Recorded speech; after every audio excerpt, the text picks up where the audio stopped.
Thanks a lot. It's Madariaga. It's not that hard. I think so. Yeah. People get shy away by the surname, but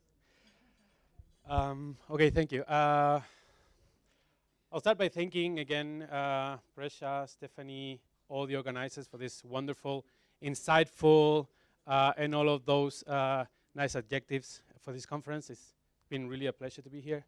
And I'm gonna have to say that I come from a different field. I'm not an expert on skill formation per se. I come from the field of political science and political economy more broadly.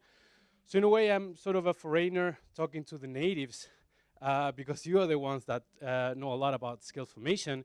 And I think this can go one of two ways. Either it's the foreigner that speaks to the foreigners, to the natives in a, and it's the annoying foreigner that is telling the natives what they already know, but he thinks that he discovered something, Or it can go a different way, and it's the foreigner that sheds new light on things that we already know, and brings in provocative new insights to things that we thought we knew, and so it's contributing to our own understanding of our things.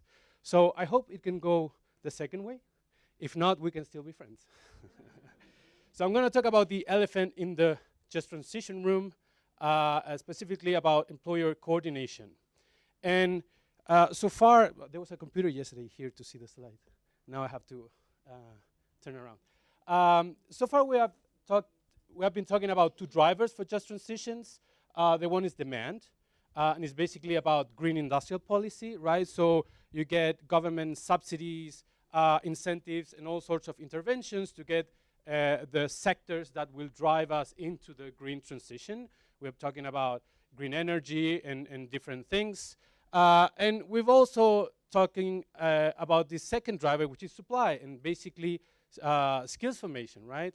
And how we can work with educational providers to get the right set of skills for the transition. We've even said some people said yesterday that setting right our skills formation systems, then this may be a driver for the kind of sectors that we need, right? And sometimes we have the two. We have the demand side and we have the supply side, and we have the two. What could go wrong, right? But usually when we speak about these things, we speak in terms of these two things as isolated and as getting together sort of automatically. So in a way, those that think about demand think that it will create its own supply. So you get the right sectors, and educational providers at some point will create the type of skills that we're demanding.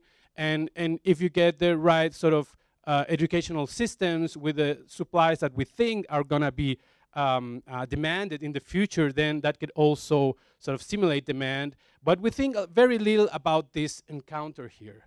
And this is what I think is the elephant in the room.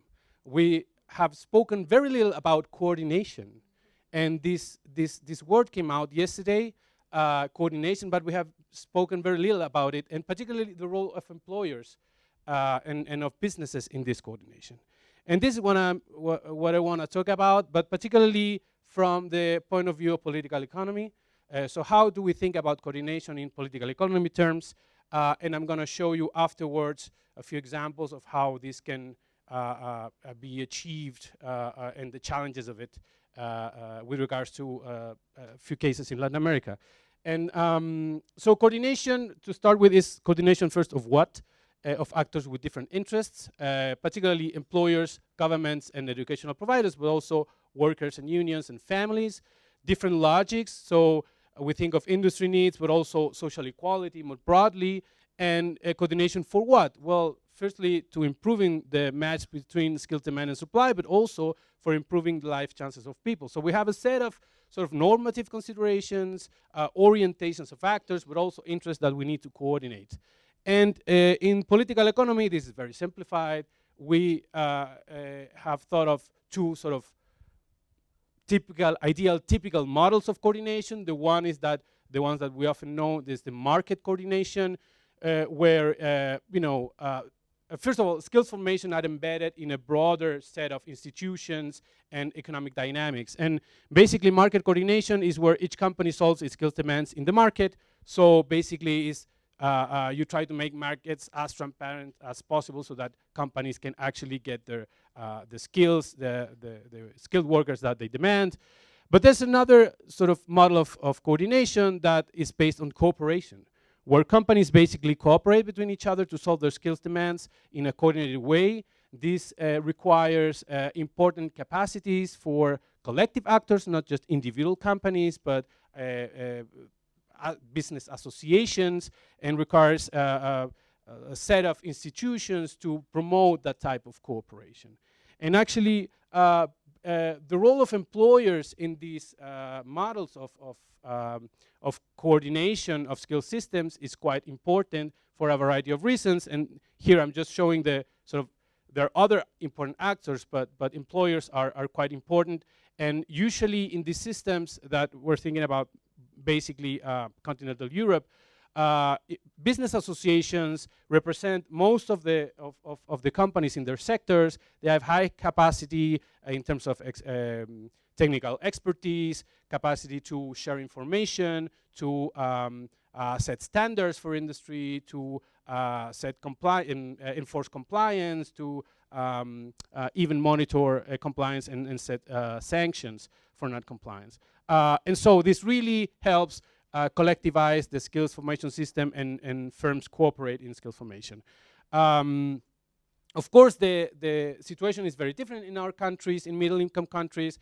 In the case of Latin America, for example, what scholars have said is that, well, we have, for a very structural reasons, we have very low demand for skilled labor. For institutional reasons, we have a preference for very general skills that allows, employers to just shed the workforce, and actually workers also to switch from one sector to the other. The result is very low quality and general education systems and in-house training for actual skills. So when high technology companies set foot in our countries, what they do is one of two strategies. Either they hire for attitude and train for skills. This is something that somebody said yesterday. Or they sort of engage in venue shopping and lobbying with authorities to actually get customized solutions like specialized courses, or even their own educational institutions for industry needs, not industry, like actually company needs, and solutions that actually don't get sort of collectivized for the rest of the population of companies, less so for the people. So the question is, can middle-income countries switch to more coordinated models of skills formation, which would enhance the match between skills and demand for supply and demand for skills, but also enhance the equality of these systems? And the answer is yes, but. So I'm going to show you a few examples of some research that we've done with colleagues in Mexico and Chile to show you why this yes and but. How much time do I have left? Sorry? Sorry? No, but how much time do I have left? Okay. Okay. I'm going to try to self-coordinate. Okay. So we start with Mexico. Thank you. We started with a colleague of mine, Mariana Rangel, analyzing Mexico because it has a wide variety of situation within the state. So we have here 32 Mexican states, and there's a large variety in terms of their, this is GDP per capita, and these are different other indicators like educational achievement, cognitive scores, and also economic structures. These are all correlated with how rich the states are. Like the richer the states, the better educational results, right, and the more complex economic structures. And then we had this insight in one of the states, which is Nuevo León, which is in the border with the United States, and we heard from employers that they were engaging in more coordinated type of activities. So they were planning together for the workforce. They were participating and engaging with educational providers. And we thought, okay, maybe there's something interesting here. And we came up with a way of measuring the capacity of association of businesses in different states. And we plotted this against economic structure. So in a way, trying to do something similar as before. And we had this result. So here we have the association capacity of businesses in the states. And this is the economic structure, the complexity of structures measured by the technology, the high technology exports. And we can see here there are two sort of interesting camps, you know, where you can have good, let's say it in this term, good economic results, either by having very low association capacity, but also very high association capacity. And then we thought, okay, what happens with the demands for education and demands for skills in these two groups? And actually, this group that we call the HH, high group, has a bit better, you know, educational standards, but much different. The data is always a bit complicated and not complete, but they actually have a higher demand for VET in all levels. So in the complete set of economically active population with TVET education, in tertiary, in upper secondary, they have higher demand for TVET. And you know, we went on and analyzing, and actually, for example, they have other things like they have a lower demand for foreign population with tertiary education, which we think it's a lower demand for foreign skills, and they actually have lower informality and higher unionization. So I thought, okay, may this be signaling the emergence of some sort of collective skills formation system? And we went on to do some interviews in Nuevo León, in Monterrey, and this is what, and you know, we found out that there was a moment in time. I'm going to talk about this later, how this came about, but basically the state set up clusters, organizational clusters, to promote industry, and it was mandated that both companies and employer associations participated in a human capital committee. And this became key to their sort of skilling and hiring practices and involvement with educational providers. A similar thing happened in Chile in the mining sector when they set up a skills council in the sector in a country that is very uncoordinated in these terms. And when we went and do these interviews, we found out very interesting stuff. So first, that these sort of coordinating institutions and the collectivization of skills formation allowed a better match between skills supply and demand. It allowed information circulation and new cooperation initiatives. I'm going to go a bit quick here because I don't have time to go over the quotes, but this one is really important. It allowed not just coordination, but also involvement with educational partners to rationalize formative routes and competence requirements, but also to improve education sector capacities. And I'm going to go over this quote because I think it's really important. At the beginning of the formation of this Consejo de Competencias Mineras in the mining sector, this guy, the director of this Consejo now, he was saying, well, at the beginning we thought it was basically an information problem. So we got together, we produced studies of skills demand, supply, and we gave, and he said this verbatim, signal to the educational sector. But actually we saw that this adjustment was too slow. So that is why we decided to create this other thing, Eleva, to intervene directly in the educational sector. And this, you know, we got some funding from the promotion agency and the Ministry of Education, and we started to do all sorts of things, you know, together with the vet schools, the training institutes, post-secondary vet schools, and actually not just setting up new courses and degrees, but actually also improving their standards, the equipment, and they set up this sort of certification, and the schools want that certification because they know that their students will go to the big companies in the mining sector. And so it's really fostering cooperation, not just of new degrees and so on, but also of improving the schools that are supposed to give them.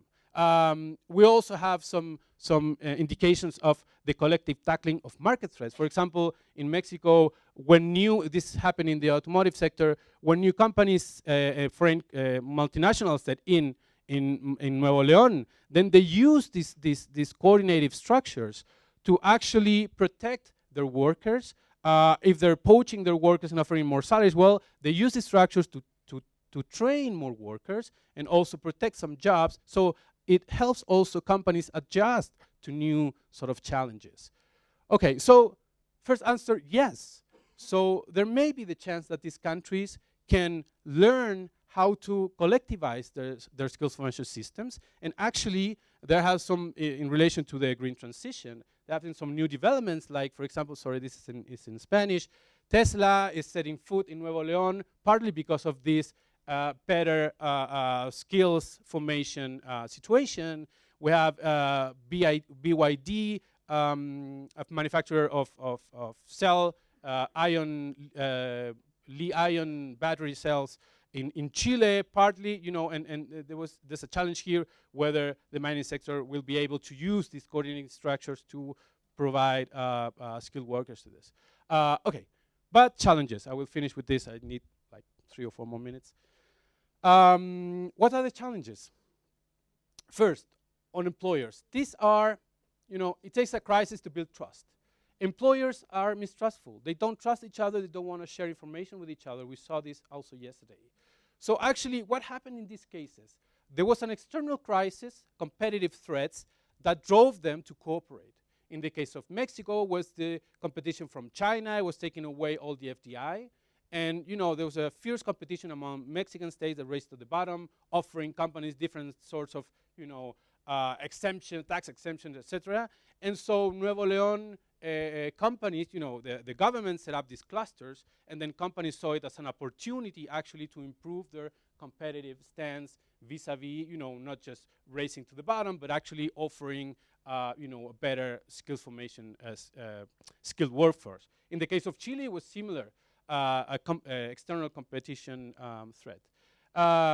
This is also based on previous cooperative capabilities or coordinative capabilities, right? In organizational strength, these are usually pre-existing organizations, business organizations with capacity. They have been formed previously actually to oppose red tape and government regulation, but through these sort of conjunctures, competitive, external competitive threats, they sort of use those strengths to actually cooperate with government.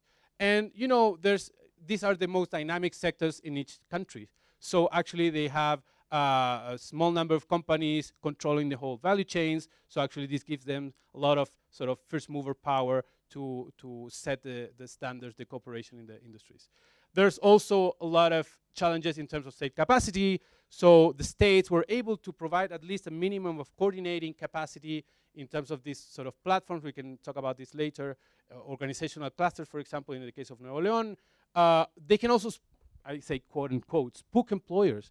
Because one of the reasons employers get together and organize is to oppose governments. So if there's too much obligation here, employers will say, no, we will get together, but actually to oppose government sort of policies. So there's a really thin line here between cooperation and actually opposition by employers. And I also want to say this one, how do we escalate from collective but mostly private solution for industry needs to actually integrate this into national educational systems and think of this as more than just industry needs, right? And finally, what roles for the actors, mainly unions, families, and other civil society actors. Thank you.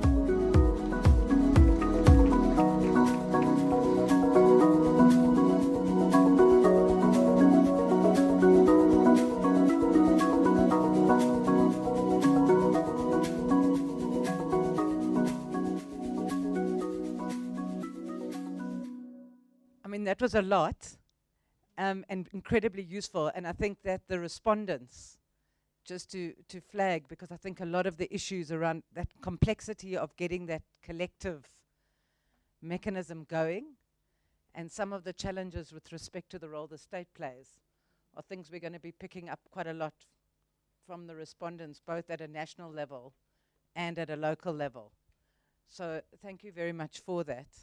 I'm going to invite our next speaker to come up, who's focusing more on, okay, what we're doing on the just transition, and in particular, just to flag all of you that yesterday reference was made a lot to you in the inputs, and the challenges you're facing in terms of coordinating in the context of a master plan processes and what that looks like. So I suspect you'll be offering a kind of different perspective or a similar perspective of the kind of challenges. But thank you very much for sharing your insights. Great. Yeah, thanks so much. Yeah, I was told that yeah, you heard a little bit about my presentation yesterday, so hopefully I won't repeat too much from what Rudy said, but yeah, that should be fine. Actually, I will probably speak a bit more about the difficult part of just transition from the coal side at first, and then look a bit more at the end on the renewable energy side, which we're currently developing at the moment.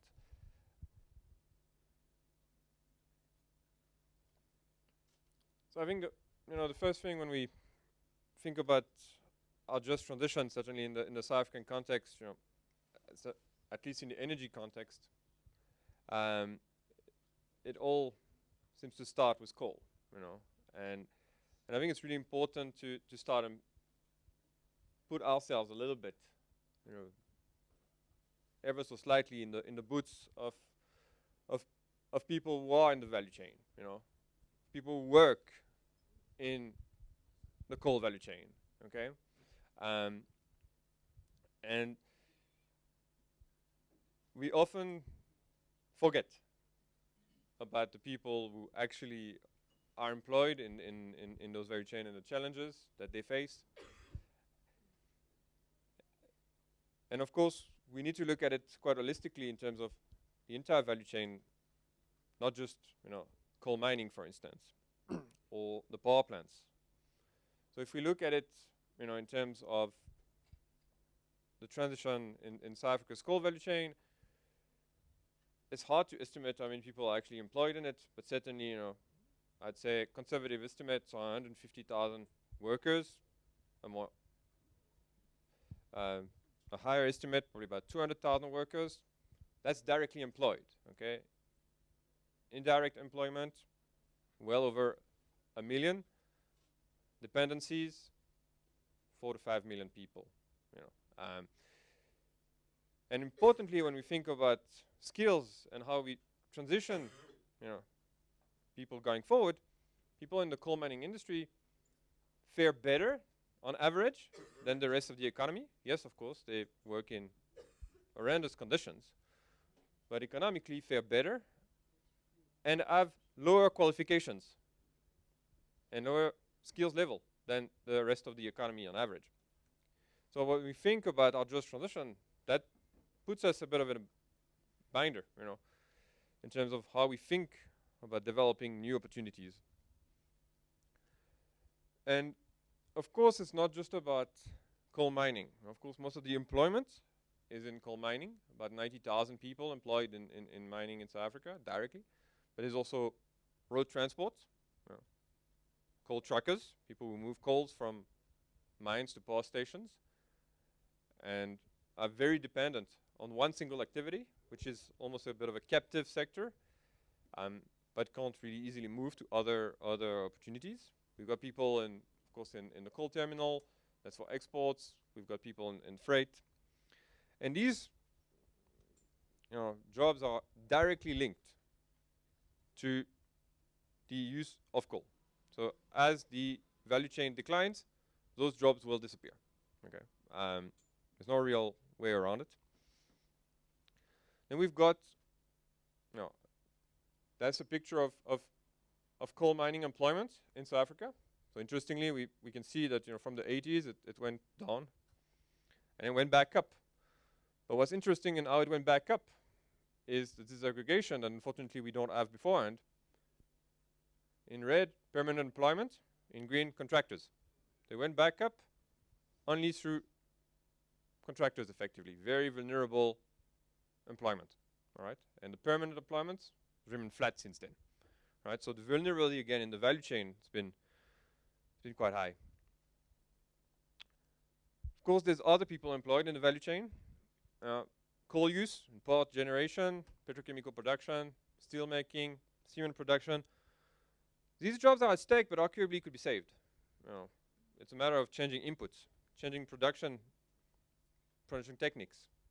So we could think about addressing those jobs. And then there's a lot of other jobs in connected industrial operations, for instance, in South Africa, in aluminium smelting, which historically has basically been a co-beneficiation strategy, which are directly linked to the use of coal. And again, here it's about maybe changing inputs.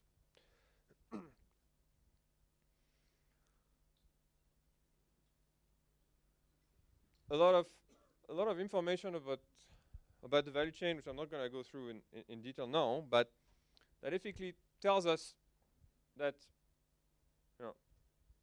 people employed in the coal value chains, again, have relatively high earnings compared to the rest of the economy, relatively low skills, even though they are generally classified as semi-skilled workers.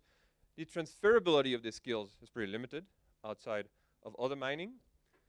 And they have high degrees of unionization, which does give quite a lot of protection in terms of their contract, in terms of the benefits. So as we think about the transition of people employed in the value chain, that again creates challenges. We're not looking to create jobs that are going to diminish earnings or provide less secure employment. So I think it's really important to again think about that in terms of how we think about the transition. And of course, it's not just about workers. It's about entire communities. That's just a map of coal mining in South Africa, very concentrated, of course. We always say, coal mining is in Mpumalanga. No, it's in a very small part of Mpumalanga. Okay, it's actually in 4 municipalities. Okay, primarily Emalahleni and Steve Trete, which concentrate pretty much the employment in the value chain. In 4 municipalities, you've got close to 80% of coal employment in the country, in just 4 municipalities. Okay, and these municipalities, not surprisingly, are very dependent on coal, right? In terms of employment, and in terms of GDP or GVA. The blocks here are, the red blocks are the direct coal contribution. But arguably, particularly in Emalahleni, everything is directly linked to coal. The people who are not employed directly by coal are here to service the companies and the people employed in the coal value chain. It's a bit less so in the other municipalities, which are more diversified, but certainly in Emalahleni, the risk of a ghost town as coal phases out is real.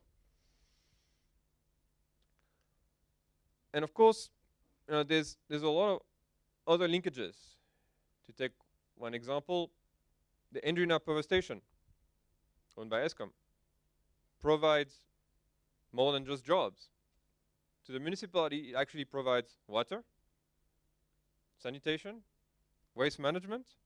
At some point, it even owned the petrol stations. So the actual linkages to the economy are really far and wide when we think about the transition. So when we think about the diversification of the economy in those coal fields, that's our starting point, in terms of the existing employment, the existing skills, the assets, and the liabilities that we deal with. But certainly when we look at Mpumalanga, we see that it's more than 4.5 million people in the province. It's a very young population. It's a dynamic actual region, one of the few in South Africa that's got a net migration pattern. So people still go there, attracted by the opportunities. And it's obviously very rich in culture, natural environment, and it's close to Gauteng. It also has a lot of infrastructure, which is really important. Of course, the grid, that's obvious, but also transport, broadband, and water supply. But so when we think about developing other activities, we must think quite broadly in terms of potential opportunities. I often hear the narrative that people employed in the coal value chain must tomorrow be employed in the renewable energy value chain. That just makes no sense. Okay? None whatsoever. Let's just be clear here. It makes no sense. Okay? There's no logical, economical, social rationale for something like this. Some will move to energy and renewable energy, but very few. Most likely the people who are in the power stations, not the people who are in coal mining. You know. So we need to think more broadly, and this is not a comprehensive picture. We need to look at agriculture and forestry. More than about 50% actually about the South Africa's arable land is in Mpumalanga. So that provides an opportunity. But agriculture doesn't pay well. You know, if you're asking a coal miner to move to agriculture, they're looking at probably dividing their earnings by 3, if not 4. Okay? So I'm not sure anyone in the room would be up for that.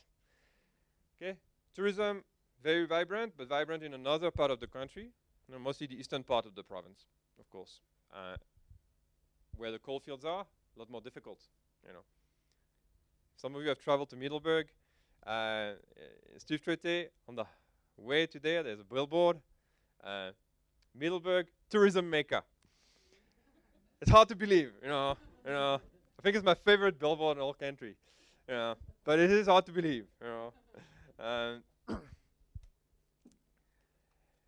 We need to look at the existing liabilities, and now maybe we can turn that into opportunities. You know, things like mine rehabilitation, and then we look more broadly at manufacturing and at other activities. And of course, here renewable energy will play a key part. You know, it will contribute. I mean, this is where we have the grid anyway, and it's close to the load. So we're going to develop renewable energy in the province. But you think that everyone is going to move to that value chain, you know, it's misguided. We need to look at all opportunities in manufacturing, in service provision, and the likes.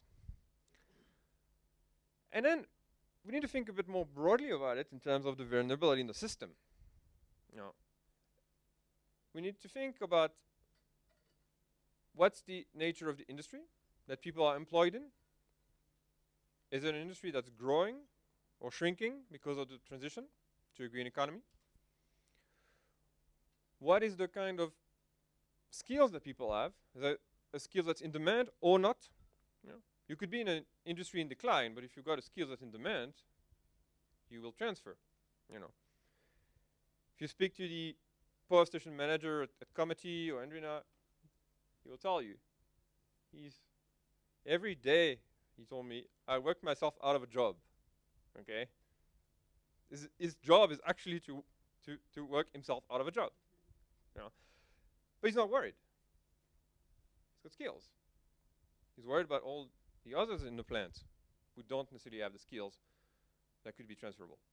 And what's the level of safety nets, the quality of employment that you think about it? And then once we start thinking about it economy-wide, this is obviously just for illustration purposes, not comprehensive by any means. We can understand where the vulnerability are. If you are in a enduring industry or an industry that's shrinking, you don't have the skills, and you're very weak safety nets, you know, you are seriously at risk going forward. So when we think about moving towards a just transition effectively going forward, as a reminder to those that have not seen this before, there's 3 kind of key dimensions that we look at. And I won't go in detail about them, but we pursue 3 dimensions of procedural justice. Procedural justice is the process. So the people at the center of this transition must be involved.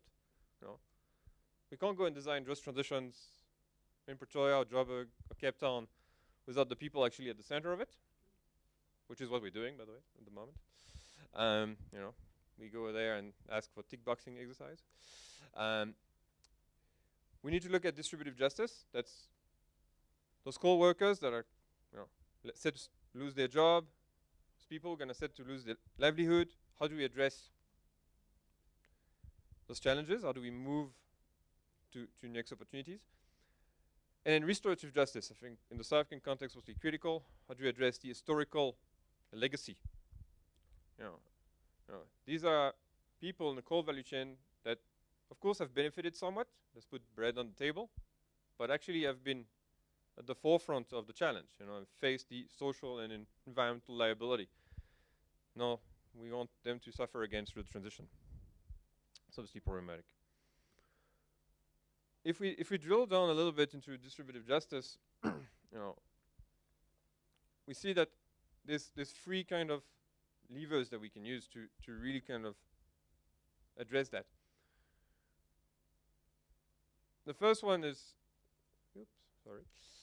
is obviously our labor market policies. That tends to be the thing that everybody goes to. Particularly active market labor policies. But those kind of market policies, they tend to work well when you have high growth, low unemployment, and very high dynamism. Sadly, that's not the environment that we're operating in. So certainly in South Africa, we've been using labor market policies, but they've been really unable to deliver the levels of worker protection that we need, and just really not providing the kind of safety nets that we really require. So this labor market policies must be complemented by, of course, industrial policy, developing new sectors. All right. Both are functional and our selective industrial policy. And we see that in the South African case, actually all the tools of our industrial policy have been used to some extent to develop new sectors, but I'd call them green shoots. It's really been mild. There's no real coordination at this point, and there's also a lot of counterproductive interventions. We still support fossil fuels heavily, even though it's already at the end of the road. So we need to harness the power of our industrial policy to do that going forward. But that's still really looking at workers. Thirdly, what's critical is to bolster our social protection, particularly the non-contributory social protection, to really extend from workers to society, to citizens at large, to communities. Because what we see, what we've seen, for instance, in one of the examples in South Africa, which was been the gold mining transition, as gold mining declined, many of the workers moved to platinum mining. That was booming at the time. But of course, communities still were left behind. And we were not even talking about transition or just transition at the time. It was just left entirely to the market. You can imagine the disaster.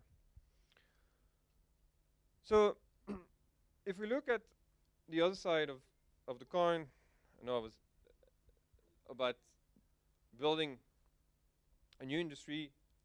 We're currently developing the South African Renewable Energy Master Plan, which is a master plan that's aiming at having industrial inclusive development of renewable energy in the country.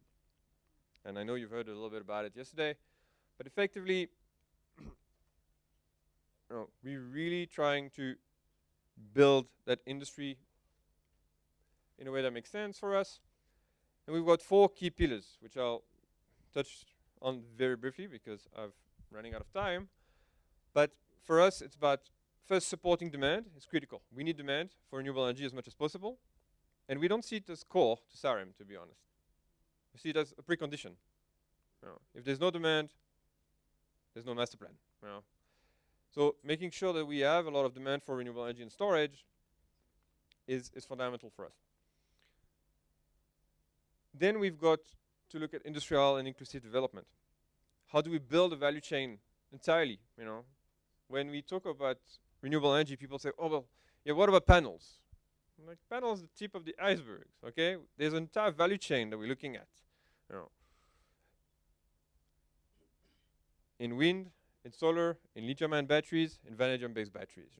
How do we actually build those industries? How do we put in place the industrial policy to do that and get the local procurement from both public and the private market to support our local industries? How do we have an inclusive rollout?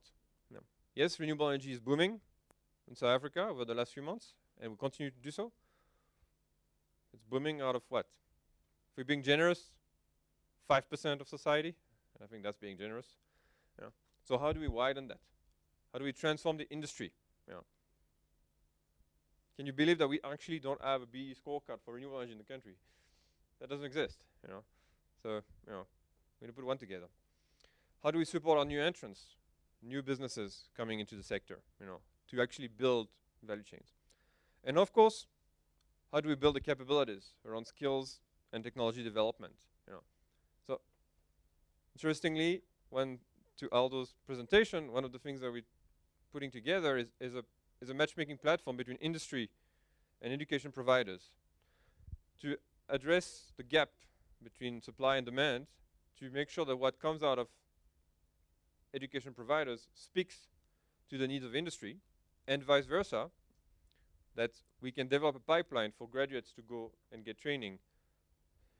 You know, so we're trying to build that into the system, among many other things. So I think I'll leave it at this. I'm happy to share more about the master plan in the discussion. But really trying to be comprehensive, looking at the supply and the demand of our industry, and how we build, you know, the skills that we need, the jobs that we require, which are rapidly becoming the bottlenecks to the development of industry, so that actually renewable energy industry doesn't solve all our problems when it comes to just transition, but makes a meaningful contribution beyond just the transition of our electricity system. Yeah, I won't talk about that. Thank you very much.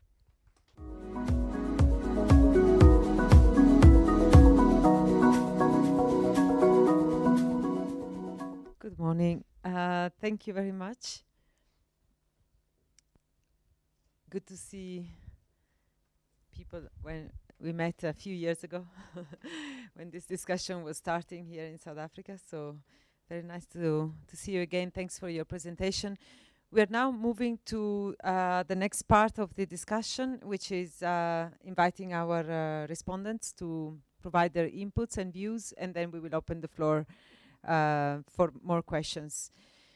So I would like to invite Sibyl Chabane from the planning branch of the DHET, director. Thank you for being with us. And okay, I'll ask a question let's see if I ask the right question, but I'll try to ask a question to reflect a bit on what we've heard this morning.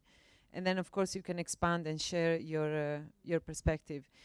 But we've seen a lot about, we've heard a lot about the challenges with this collectivization of skill systems, you know, how to go about this collective agreement or approach, bringing employers and workers together and governments planning into a picture that puts everybody in agreement and that addresses this mismatch or the elephant in the room as it was defined. So how much do the challenges raised about this collectivization resonate with you and with what the department is trying to do, particularly from the point of view of planning skill systems and getting a more integrated approach, particularly at the national level? Then from other respondents, maybe we go more to the subnational level. Thank you very much.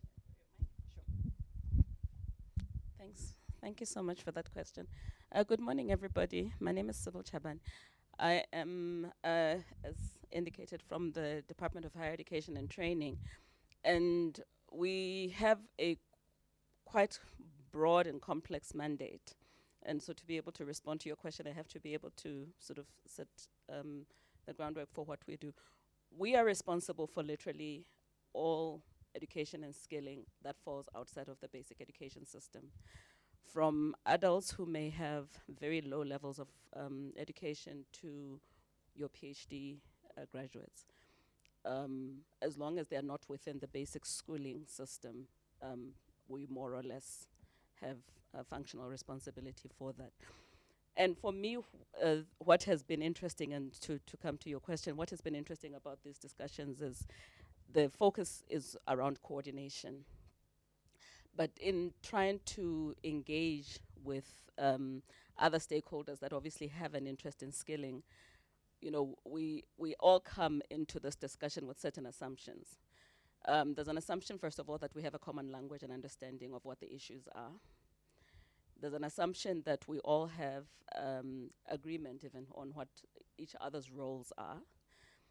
One of the things that we as the department have been trying to do critically in the especially COVID and post-COVID environment is to ensure that the discussion around skilling is not an afterthought when we're talking about economic policy.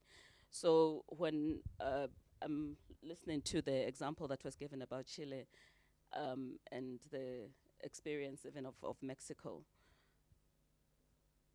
the thing that strikes me as being one of the common thresholds that we need to cross is around trust between the stakeholders, between the players, around all having a common set of expectations of what the outcome is.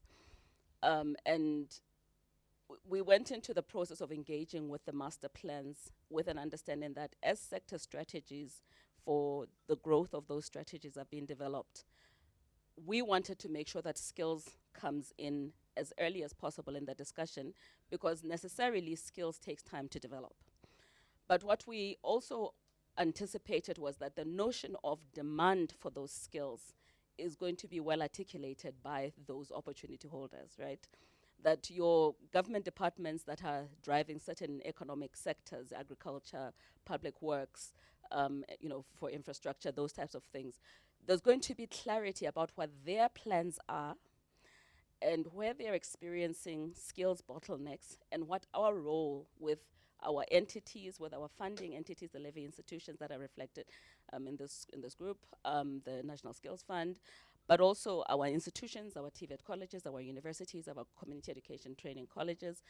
What role can they play then in addressing those bottlenecks? And the experience that we've had is that we don't all have a common understanding of how those two things link together. So when we talk coordination, the first thing we need to do is to have similar understandings of what the issues are, similar understandings of what our roles are, and then what role does skill play in unblocking some of those things. And in many instances, the second thing we found was that skills was not the problem. When you go into agriculture, finance, and land are going to be much more fundamental, and if they don't overcome those, trade is much more fundamental. If we don't unlock markets, skills are almost an afterthought to that. But by the time those things are in place, if we haven't actually developed the pipeline, then again we face a new crisis, right? So for us, this notion of coordinating that supply and demand and funding and a viable nexus between the two is an ongoing debate, is an ongoing challenge. The second thing around the issue of roles is who has voice in these processes. There's a language that I've really found fascinating in the process of developing master plans. It's called co-creation, that the different parties are supposed to be equally functionally responsible for the development of this thing for a common purpose. But the question is, who has the loudest voices in these? And we're finding that with the different sectors, different voices are louder than others.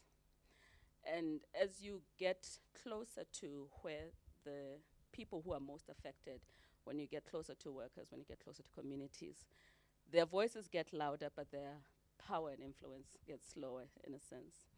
And as you get higher, where there's a little bit more, I would say, political interplay, my observation, again, I'm not speaking on behalf of the department, this is just my own observation, is that there's a lot more clarity around how those political games get played.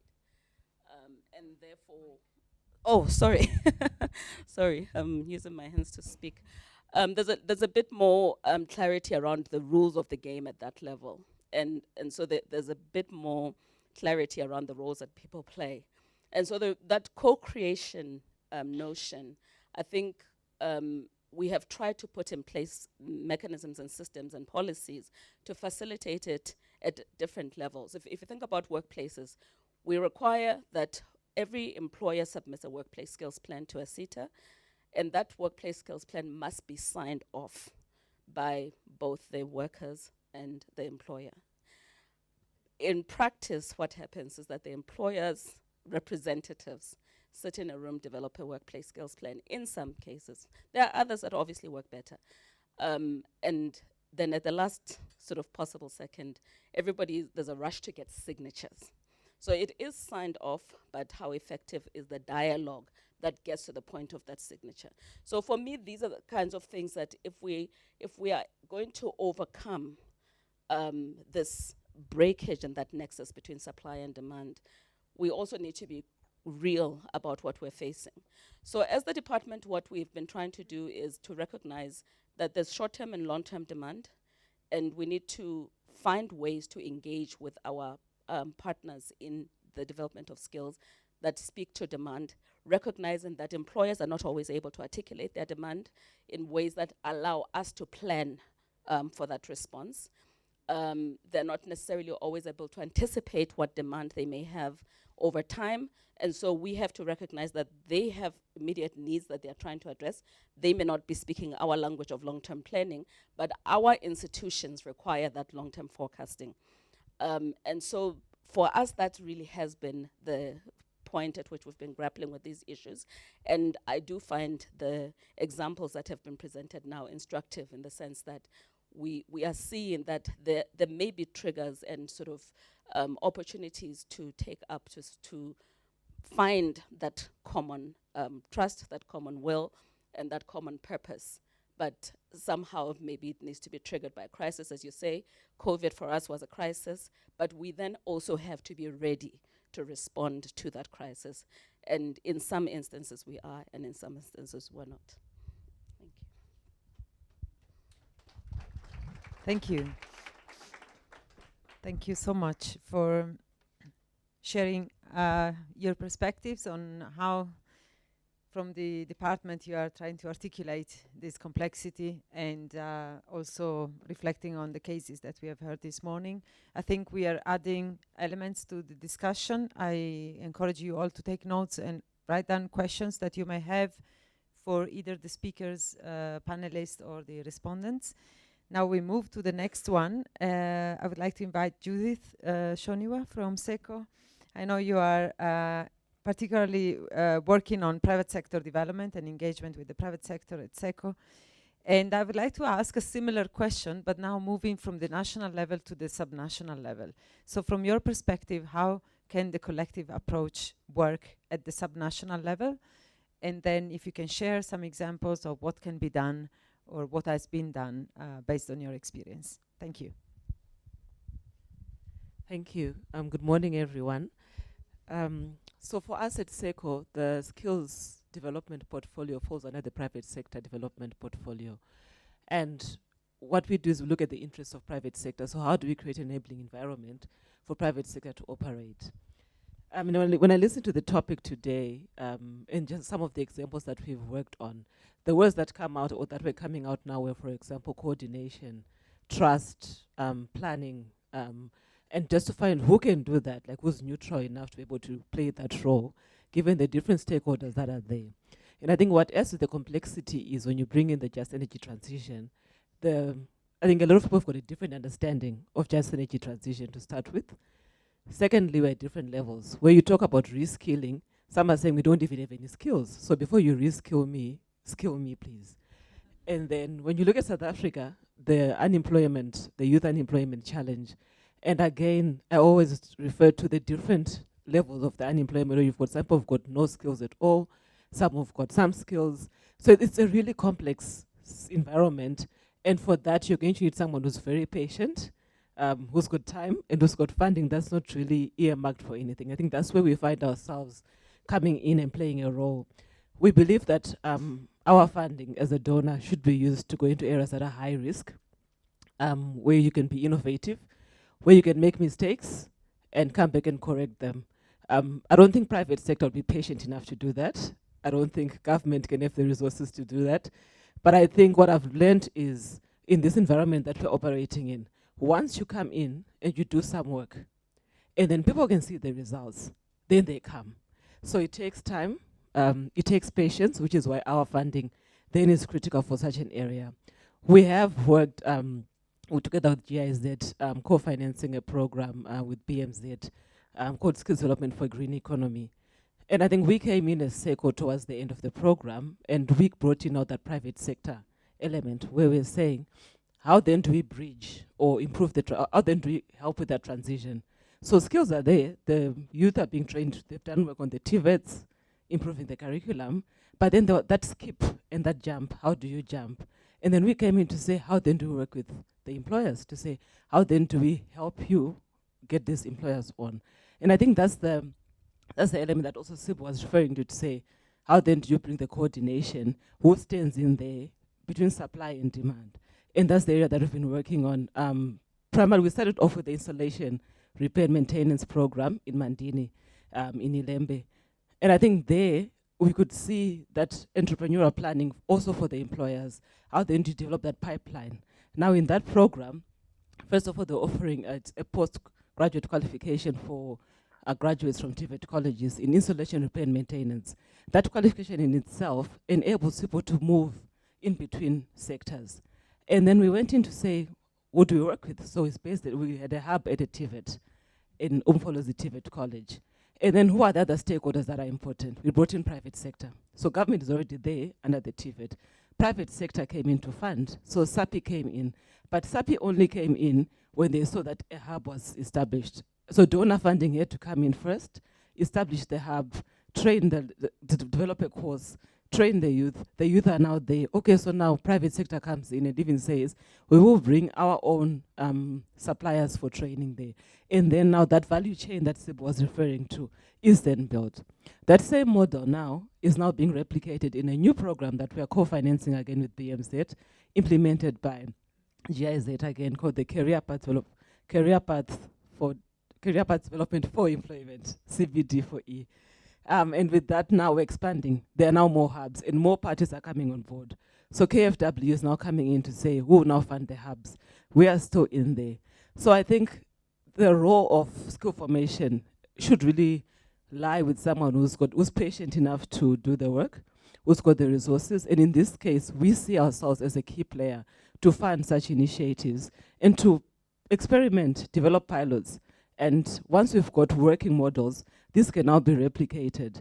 And I think this has also translated into more donor coordination as well in the skills development. I think we're the first ones to have a precedence, the donor coordination for skills, for the skills sector. Other sectors are now coming in. Last week I attended, I think April, I attended Department of Small Business Development donor coordination. But I think, so that culminated from that small program, and then it led to growth and more coordination in the sector, which is now being replicated in other sectors. I think I'll stop here for now.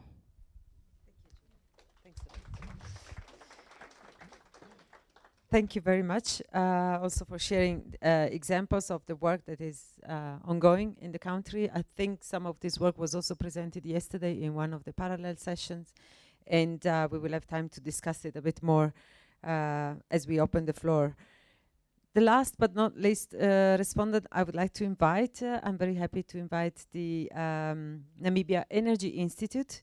Helvi Ileka, thank you for joining us, Center Head for Renewable Energy and Energy Efficiency in Namibia.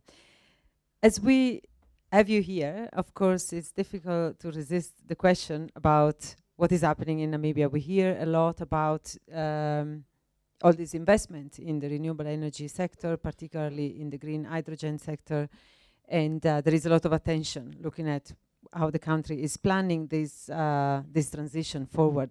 So from your perspective, does the Just Transition Roadmap that we are discussing here provide a useful framework for what is happening in Namibia? How is the country preparing to unlock skills and job opportunities from your perspective? Thank you very much. Thank you very much. For me, as an engineer, and and focusing in the promotion of renewable energy and energy efficiency, it has been very difficult for me to grasp and to contextualize from global to the national level. But yes, I'm going to highlight what the country is doing. Namibia currently imports electricity, depend on the importation of electricity from the region. And we also have challenges with youth unemployment.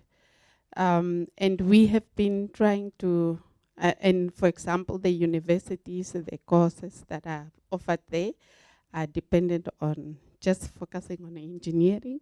And it has been difficult now to introduce the green, but we have been trying to basically incorporate and develop and build capacity in renewable energy, focusing in short courses. So basically, going to the green economy and green hydrogen, we are just starting developing, for example, skills that are required, developing the roadmaps for the country in terms of skills. But as I said, the university, the courses are more focusing on the previous cultures, and it has been difficult to integrate now renewable energy courses. So we are asking, we have been developing like short courses, and we are asking maybe the region to develop standards, harmonized standards, where member states maybe can align themselves to achieve, to make sure that the training programs we are developing are harmonized for the member states to really align themselves to, because if it's driven by member states and the skills are already missing, and it's difficult, for example, to address which qualification is required for training of trainers, which qualification, and how do we align ourselves. So those are, and again, coordination among the institution from the policy level to the research, to the university level and to the authority, has been a challenge, and not really a big challenge, but it's because of limited skills and limited knowledge among the decision makers to address the real challenges. And so we will be always depending on international knowledge, and it will be difficult to localize because of limited knowledge, which is in the knowledge, which is in the institutions. So for that, the country has been developing policies that also includes local development, for example.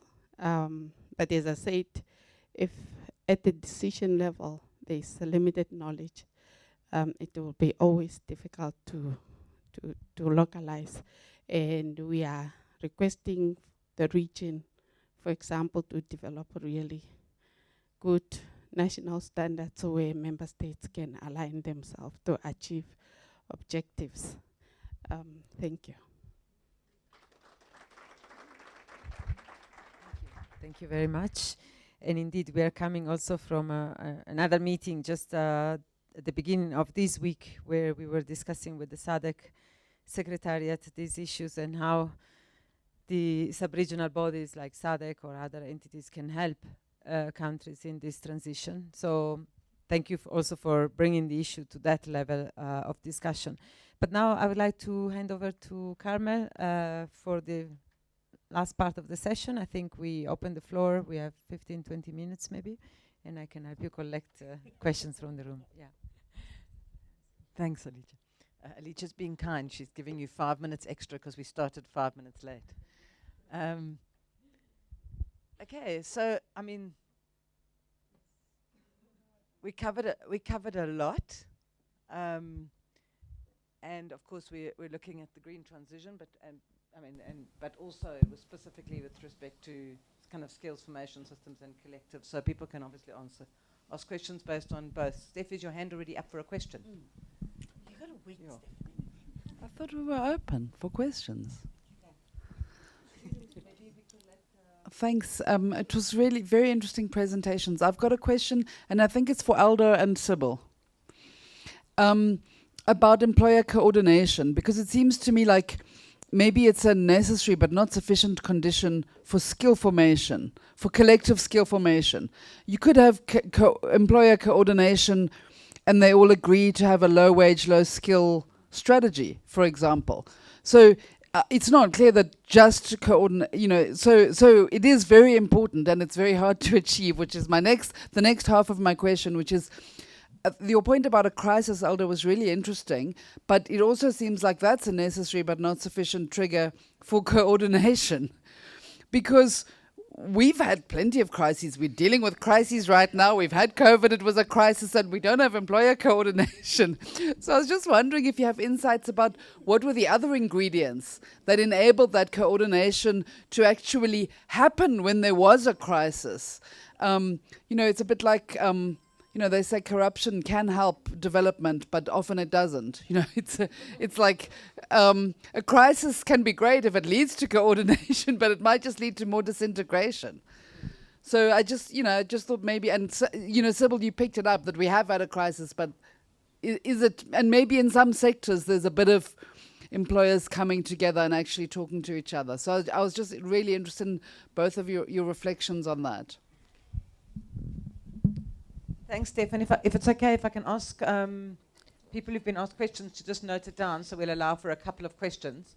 And thanks also for noting the questions, of course, are to the speakers, but also to the respondents. Oscar? Yeah, I was going to ask about... No, sorry. Oh, sorry. What? Oh. Your Alice's... I'm coming to you now. You collect 4 questions, is it okay? Yeah, okay. Thanks a lot. Very interesting presentations. I also have a question about employer coordination. My question is, which employers are the coordinating ones and how do they coordinate when they have competing interests, like small firms versus large firms, and also firms in different industries? And also, when they, let's say, provide the training through coordination, is it exclusive only to their members, or do they offer training to those firms or to workers who are not in their members? Thank you. Okay, thanks. That's almost a question to everybody. Okay. Thank you. Yes, I found the 2 countries in Latin America very interesting for our discussions because precisely what you were saying, Steph, in Mexico we have seen actual public-private cooperation, while in Chile it's only private cooperation. What are the implications of not having the public, the state involved? And maybe the second point, the question, in both countries, there has been a huge political change with national authorities claiming for a stronger role of the state in the economy. How is this going to affect cooperation between the public and the private? Okay, thank you. Sorry, there's one more question there, and then there's one question here. Okay. And then we'll allow responses. But I have seen you. Sorry.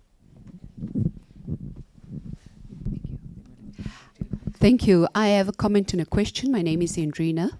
My comment to Mayor Chabani is to say that I used to be in that place of running around for signatures for those skills development plans. And the reason we do it is more for compliance than for impact, unfortunately. And so it leads to my question from you is, how do you take those skills, what do you do with them? Because, all of these reports go into a black hole as far as we're concerned. How do you use those workplace skills plans to inform the curriculum for TVET colleges? Because we're talking about supply and demand, so I'd really like to know what you do with them. Okay, I'm coming. There was another question this side. Yeah. Thank you. I'm Mikhail Ngagula from Meseta, from the Tire Chamber, representing organized labor from NUMSA. My question is for the second speaker around just transition. It's a question and a comment. I think with the current energy crisis we have in South Africa, in terms of our transition, wouldn't the government rather factor a slow transition because renewables alone can't get us out of this crisis. With the rampant rolling blackouts, with stage 6, it means our industry is affected. Our workers are subjected to short time, no work, no pay. And also the other scope, especially in tire, because let me broaden the scope on tire, because I'm sure if colleagues are from SAMTMC are here, would expand in the scope in terms of the frustration of employers. Because we speak about skills development, but we seem not to factor that if employers are not here in the country, then we can't talk about skills development. And with these multinationals, it's easy to reallocate volume because they have different sites globally. And even with Tire, there were certain talks with other companies saying, look, certain projects must come to a stop because we cannot invest in this crisis. So I just basically in terms of that point, that our energy mix in terms of would be a vital point in terms of getting us out of this crisis. Thank you. Thanks very much. I'm going to allow those speakers to respond before we go on. Can we start with Older, if that's okay, and then take other responses? Sorry, can I be the last one? Because I have many questions, and I am afraid I will have all the time for me. So I was kind of. I don't want to do that. I don't want to do that. That's very democratic. I was giving you first because you had many questions, but it's fine if you're happy for others to respond, and then you get the. I think that's better. I don't want. Sybil, can we start with you then? Thanks very much. Steph, to your question about whether crisis is a necessary condition, I don't know that it's a necessary condition. One would have thought it's a triggering condition, but it may not necessarily be a sufficient condition, as you're saying. I think that there's also the fact that we come into a crisis at different stages, and where you are may better prepare you for responding to the crisis than not. And so if I can give an example, the digital industry, and especially the global services industry, has really been very organized going into the crisis. They'd already done research, they'd already done planning, they already had coordinated what their response was going to be to the growing demand that they were recognizing. That really hasn't, actually may have even grown in the face of the crisis. But they came in already prepared. And therefore they've been better able to come out of it and still more or less be able to stay with their plans. Other master plans came into this and it was a shock to them, and they had to step back and reassess and recalibrate and then see how they move forward. And so the electricity crisis is probably a better example of where that crisis then impacts, because it becomes a question of how do you then respond in the face of not expanding opportunity but diminishing ability to produce. And what does that then mean in terms of you planning to grow, you planning to grow employment, you planning to reskill, to do anything else. So I think crisis is a player, but it's not a necessary condition. Then I think the question of the difference between public and private or private, again, we face it in different sectors. We find that it impacts differently in different sectors. One of the things that I've found interesting in engaging with employers at different levels, so whether it's individual employers or communities of employers, is what their expectation of the role of government is. And the expectation sometimes is high. And it's almost like they're saying, we will step back, see what you do, and then we will come to the party. And I think that's an unfortunate position to take, because employers have as important a role to play in skills formation. Learners will never leave our institutions ready. They have to be onboarded. Employers have an important role to play in that. And not failing to accept that role and seeing the government as the primary push to anything, any results to be born, is never going to yield the results that anybody expects. And so for me, the fact of having certain private sector organizations being better prepared, they still come to government for partnership, because government still has particular roles to play that can make whatever their coordination that they're doing more effective and yield better results. So that would be my response to that one. And then the question of how WSPs are used. WSPs for us are actually the only source of information we have. That SA does not collect this information. We don't have disaggregated occupational information from anywhere else except for the WSPs. So for us, they're critical. They're critical for CETAs, they're critical for employers, for us, for our planning as departments, for institutions. When we give our research findings to institutions and say, your enrollment planning must be guided by the state of the labor market, we're assessing that labor market based on the information we get on the WSPs, because employers are the ones telling us this is what's happening in my workplace. We aggregate it and say this is then the story to tell about this particular sector or about this cluster of occupations. And we start seeing where are the patterns across, what are the cross-cutting issues and so on. So for us, WSPs, I hope you will continue to push. I hope you will continue to push for improved quality of that information, because the better the information that comes to us, the better decisions we can make based on it. Thank you. I don't know. Thanks, Sybil. I mean, and yesterday actually, WSPs, by the way, are workplace skills plans. And they're a mechanism that the government uses to collect data annually from companies about who the employees are and what training they're planning. And then there's a planning report that's required. And yesterday, I think Helen made the point, but there was a strong discussion already about how do we improve the quality of data we improve through that mechanism. How do we make better use of it? So thank you for that. Galo, can I hand to you? Sure. Yeah, thanks for those inputs. Just two quick comments from me. First, I think on the just transition, I think we need to separate, effectively dissociate the energy transition to the economic transition, and I think we tend to link them too heavily. There's a transition happening in the electricity system. There's a shift in technologies, which we have fairly little control over, to be honest. It's mostly because of economic dynamic globally, and we have to see how we obviously get to utilize that to get out of our own crisis, which is our energy security challenges. And here, let me be clear: we're not, I know there's a lot of politics about what the trajectory is for coal-fired power plants.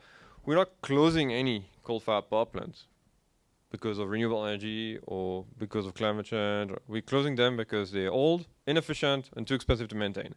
I mean, to have coal power plants that operate at 25%, it's just absolutely nonsensical. The dynamic that's changing is what are we building next? And of course here, we're now building a lot more renewable energy because it's just cheaper and cleaner to do that. Okay, and it's much faster as well. The average time frame to build a renewable energy plant at scale is 16 months. Okay, it's very fast, not overnight, but it's fast. And we're seeing a big push for renewable energy now over the last few months since the opening up of the market. That's going to reap a lot of benefits in the new year, next year. This year is still going to be rough, but that's the electricity transition. And then there's the economic transition, and that has to be addressed differently, in terms of how we move and provide opportunities to the people employed in the value chain to other things. And this is not limited to electricity. I think we have to look broadly, as I said. I was saying, how do we get the people in the coal dependent on the coal value chain to move to other activities? And I think we have to have a solution for both. And I think we tend to want to have one solution that's the same for both. And I think they're different solutions. Okay. And then just on the kind of interests that are playing out in the planning and in the sectors, I think it's something where master plans actually come in there, very much so. We see it certainly in renewable energy and in the siren process, where of course people come with their own interest. You've got a lot of industry associations. I think one of the complexities we face additionally in renewable energy industry is that, as I tend to say, if you're trying to do a master plan for steel or automotive, it's not necessarily easy, but you can count the companies that matter on the fingers of one hand, of maybe two. Renewable energy, it's everyone and anyone at this point. Okay, you know. So the sectors are very varied, and if you look at the value chain, the inputs, it's not, no one is producing, you know, steel just for renewable energy.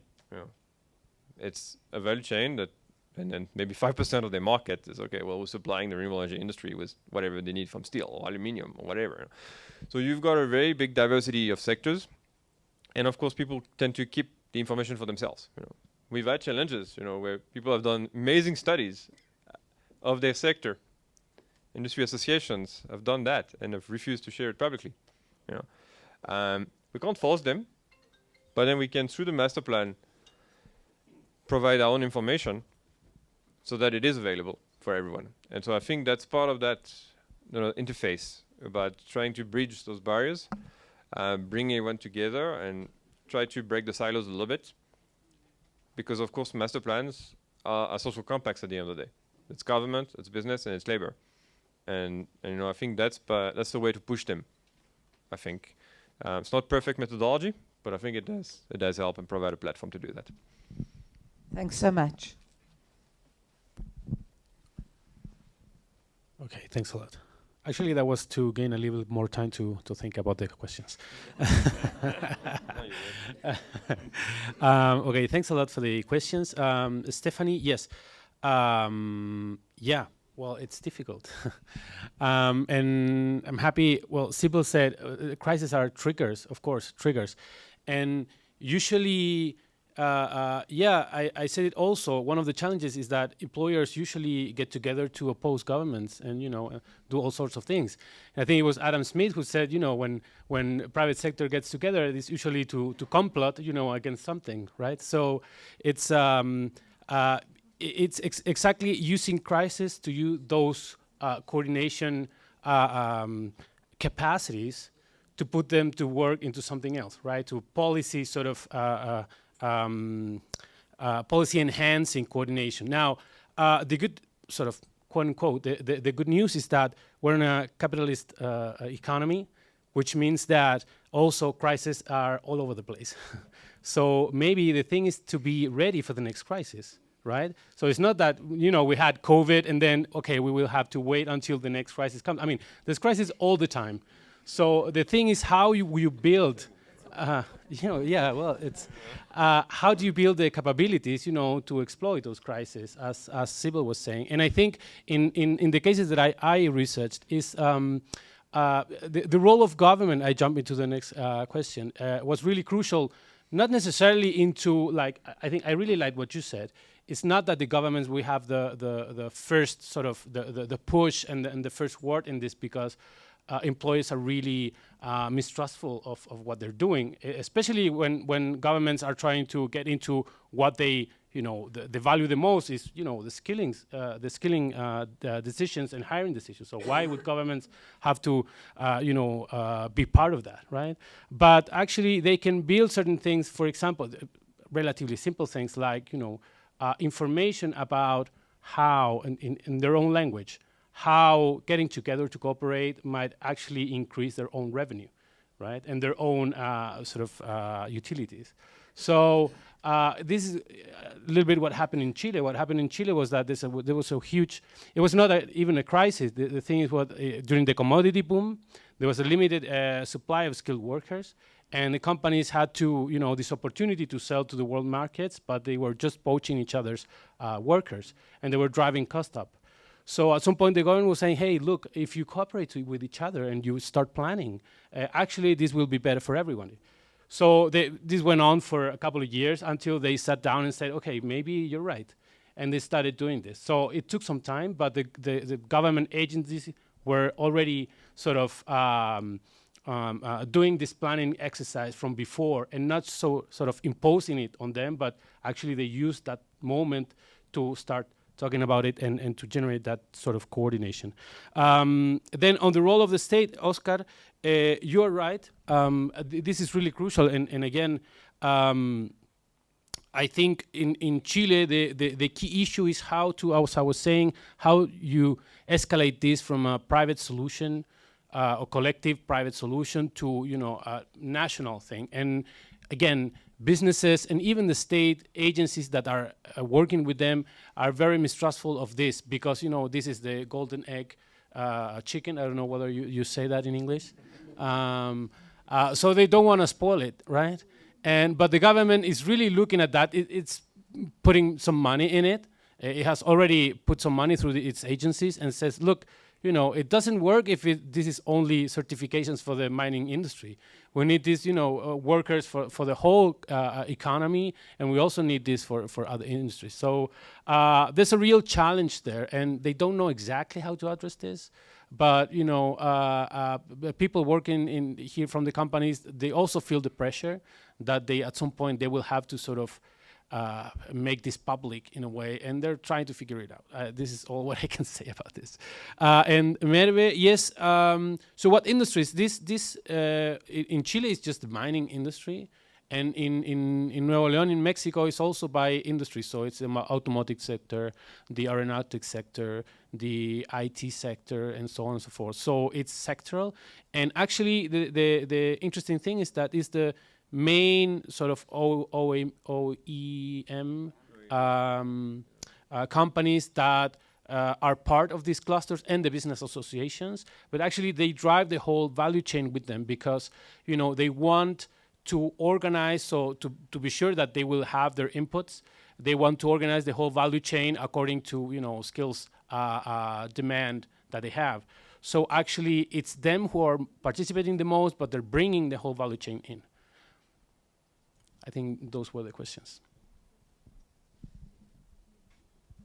Okay, thank you very much to the speakers and the respondents. Before you clap, I just want to check with the last two respondents if you've got any final quick words you want to say before I release people for tea. Not that you're under pressure, but just to check. Are you both fine? And then, so then you can clap.